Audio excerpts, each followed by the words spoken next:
Possibly the biggest mistake I see people making with technique training is simply not investing enough time into the training itself. It's easy to spend hours and hours searching, reading, and asking about technique training, exercises, corrective drills, and then whatever tangential topics sprout out. Yet when it comes to actually applying that information, athletes often fall short of what's necessary. If you've been training for a couple years, you've done thousands of reps of any given common exercise.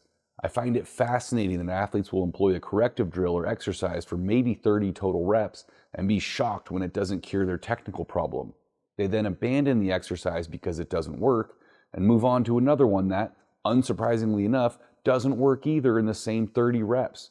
Do this for a month and you can quickly exhaust the list of potential corrective exercises while managing to make no progress at all and becoming convinced that fixing the problem is impossible. Technique changes need to be an active and full-time endeavor. If you're trying to change habits, you can't relegate the work to a fraction of your training time and then forget about it for the remainder of your workouts. Every single thing that's related to the problem must be done in a way that reinforces what you're trying to accomplish. A good example of this is overhead position. An athlete with a terrible overhead position may do a lot of specific corrective work, but then not do anything when actually snatching or jerking to support that work. The athlete will drop snatches or jerks before even standing all the way up, warm-up jerks won't even be fixed in the proper overhead position, and the overhead position will only be as active as absolutely necessary to not drop the bar on their head. The point is that every single thing you do in a workout is an opportunity to improve if you choose to use it. Not approaching every training session with this intent is undoing your corrective work. You're walking in circles, getting tired and going nowhere. To stay with the overhead example, by doing nothing more than holding every overhead lift for a second or two before dropping it and holding the bar as forcefully as possible, whether it's 20 kilos or 150 kilos, you've just multiplied the volume of practice you're getting without adding a single repetition or exercise to your training. This is such a simple and effective thing to do, I find it stunning that I have to tell anyone to do it more than once. For the most part, athletes should be focused on technique to the fullest extent during corrective exercises, then minimize thought to technique when performing the competition lifts we're trying to improve. That doesn't mean no attention to technique is paid when snatching and clean and jerking.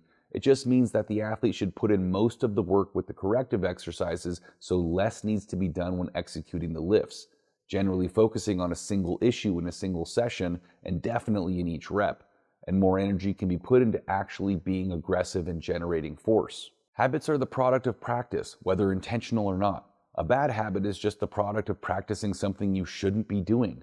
This can be anything from foil smoking cocaine to shifting your weight back to your heels in a snatch. It's very difficult to simply stop doing something habitual.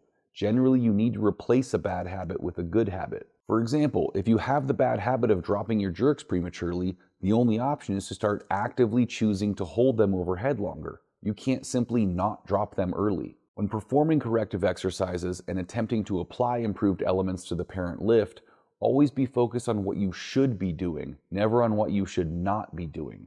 In addition, don't make the mistake of trying to correct or think about too many elements at once. My rule is that you get one before the lift starts and one during the lift. For example, prior to the lift, you might focus on generating tension in the starting position with your arms relaxed. Then once you start the lift, you might focus on maintaining even pressure on your whole foot until the bar is all the way into your hips. Think about more than that and you're likely to not do anything right. It's far better to successfully correct one thing at a time than to fail to correct 5. Finally, you need to recognize the importance of engaging in positive behavior and attitude rather than negativity. I mean this in the conventional New Ager sense of actually being mentally positive about what you're doing, but also in the sense of actively doing things rather than not doing things.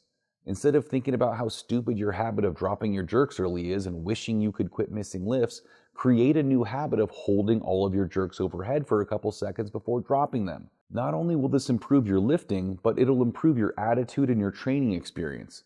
You can stop stressing out about what a terrible failure of a weightlifter you are and instead take pride and feel satisfaction in your hard work to improve.